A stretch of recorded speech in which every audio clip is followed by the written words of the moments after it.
Inangasan si Chet Holmgren kahit anong bagsak ni SGA hindi na gaanong pinapansin ng referee. Hindi na umuubra ang flops ng OKC Thunder. Win or go home situation for the San Antonio Spurs Game 6 ng series mga idol sa West Finals. Well, a great start for the San Antonio Spurs mga idol. Perfect sa first 2 minutes. 3-pointer for Wemby, not one but back-to-back 3-pointers. This young team had last game.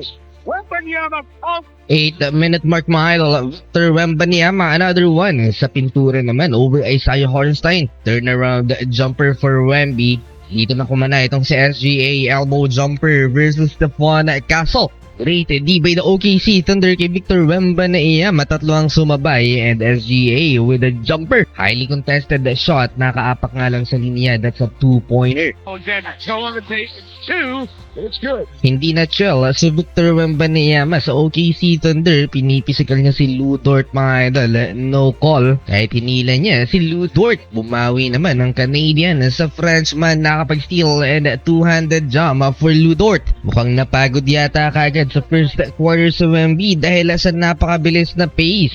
Nagbabalik ang second option ng OKC Thunder si J-Dub. He's coming off the bench. Bola ng tres mga idol sa first quarter ang San Antonio Spurs. 8 triples, 61% sa perimeter lang naman ng home team. Ibinalik pa late first quarter si Victor Wembanyama at nakapagtala ng 3-pointer. 3 3-pointers for Victor Wembanyama sa first quarter. Lamang ng 13 ang Spurs, 35-22.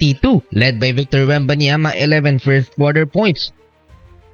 Second quarter, great move by Wemby. Spin cycle and lefty layup versus Chet Holmgren. Jared McCain, starting 5 pa rin sa ngayon. He hits this huge triple para hindi tuluyang matambakan. 37-27. Wemby on defense block si Kayson Wallace. Duelo ng dalawang Filipino-American guard, Dylan Harper and Jared McCain. Top of the key 3-pointer ng rookie Jared McCain with the answer floater. And one more from Dylan, baseline jumper against Alex Caruso. Kinaldag muna para ibalik sa 11 points ang lamang ng Spurs. Nasusustain na ng San Antonio Spurs ang momentum. Lagi silang may sagot mga idol sa OKC Thunder. Victor Wembanyama, nice fake kumagat sa Isaiah Hartenstein. Easy floater for Wemby. Lang hindi niya nakita na nasa ilalim pala niya si SGA. Napaka-active sa offense ni Victor Wembanyama. Elbow jumper at eto naman Jalen Williams to Jalen Williams. Pull up J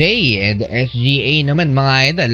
Nagmintis ng 3-pointer. Inabutan ng shot clock violation, hindi tinamaan ang pakal. Carter Bryant, baseline drive, two-handed rim rocker. At ang sumunod na pangyayari nagpa-hype sa Spurs crowd ng supalpalin ni Devin Vassell, si Chet Holmgren. Now it's not on the 8 jump. So that's the thing. At hindi lang yan, harapang 3 na-ashtok pa niya ang 7-footer big man ng OKC Thunder. Angas kung angas at tinatanggalan ng kumpiyansa ng San Antonio Spurs ang OKC Thunder. Pero maaga pa para magyabang, pinatahimik ni Alex Caruso ang crowd with a silencer 3-point basket. Umagot naman kaagad ng alien Victor Wembanyama with another 3-point basket. Wembanyama for another 3. Hype ang mga nuns na nasa arena. Hawak ng San Antonio Spurs ang momentum. A huge mistake by Carter Bryant. Nabanggain si Shai Gilgeous-Alexander, offensive foul. Tuwang-tuwa pa ang commentators na nag-flop daw si SGA base sa replay. What? What's a flop? Really, people? Really? Bagyang nagka-momentum tuloy ang OKC Thunder at naibaba sa 7 ang lamang mga idol. San Antonio Spurs 60-53 halftime. Well, second half, Devin Vassell started the offense with a 3-pointer para ibalik sa double figures ng lamang ng San Antonio Spurs at Victor Wembanyama. Sinupalpal naman sa SGA pero counted as basket dahil goaltending daw ang alien. 2 big basket ang hatid naman ni Julian Champagny over Chet Holmgren, layup at etong corner triple wide open. Pumapalag pa ang OKC Thunder SGA over Victor Wembanyama. As she attacked. Step back. Pero dyan na rin napako mga idol ang OKC Thunder sa 64 points. Dylan Harper, step back long 2-pointer. Isaiah Hartenstein, unsuccessful poster dunk. Kumana na naman si Dylan Harper, 18 points and counting. At malapit nang mag-20 ang lamang ng San Antonio.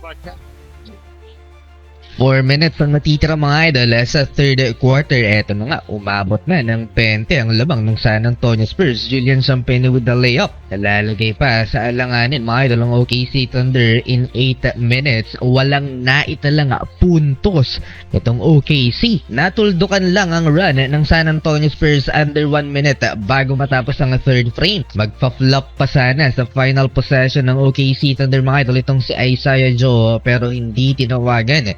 92-66 na malala ang OKC Thunder. End of third quarter, 26 points, 10 rebounds for Victor Wembanyama, 18 kay Dylan Harper. Maalat, outside the arc, ang MVP siya rin na may pinakamababang plus-minus. 0 out of 5 lang naman sa 3-point area. Itong si Shai Gilgeous-Alexander. Start of the fourth quarter, 3-pointer for Harrison Barnes. Jared McCain and 1 basket naman to counter. Double figures na si Jared McCain, 10 points. Victor Wembanyama with the highlight, one-handed alley-oop slam dunk. No resistance sa ilalim for the OKC Thunder. Wala ang kanilang dalawang big man, Isaiah Hartenstein at si Chet Holmgren. Tinatumbakan pa rin ng San Antonio Spurs mga idol ang OKC Thunder. Corner triple ni Harrison Barnes, 100-74, 26-point lead. The rookie Dylan Harper to Luke Cornett, lob pass. Settle down. Mukhang eto mga madre talaga ang swerte for the San Antonio Spurs. Ang problema nila sa Game 7 dahil sa OKC ang aksyon. Nasa upuan ng mga key players ng OKC Thunder, Stephon Castle and 1 basket. Hindi na mag-all out ang OKC Thunder. Nasa upuan na all throughout the fourth frame si Chet, SGA at itong si J-Dub. Pero parang hindi naman na problema mga idol si SGA. Nakangiti po siya sa upuan. May home court advantage pa naman ang OKC Thunder pagdating ng Game 7. Halfway through the fourth quarter, ipinasok ang ilan pa sa bench players ng OKC. Nikola Topic ipinaglaro na din na umabot lang naman ng 28 points ang lamang ng San Antonio Spurs against the defending champ. Habang nagbubugbugan ng dalawang team na to sa West, mukhang nag-e-enjoy yata sa mahaba-habang pahinga ang New York Knicks. Simula nung pahayag ni Adam Silver kahapon ng NBA Commissioner, nagagamit na sila ng Hawkeye, mukhang mas nabawasan pa yata mga calls sa flop ng OKC Thunder. Sa 15 points na SGA sa ngayon, 3 free throws lamang ang nakuha ng MVP at 6 out of 18 sa field. That's 33% shooting percentage. Minus 28 lang naman si SGA, ang pinakamababa sa starting 5 ng OKC Thunder. Well, halimaw si Victor Wembanyama, 28 points, 10 rebounds, 2 assists, 2 steals, 3 block shots in 28 minutes of playing time. Buhat si De'Aaron Fox, 1 out of 9 sa field, 5 points lamang ang starting point guard ng San Antonio Spurs. Big impact na naman sa panalong to ng San Antonio mga idol. Etong si Dylan Harper with 18 points off the bench. Lopsided win for the San Antonio Spurs dito sa Game 6.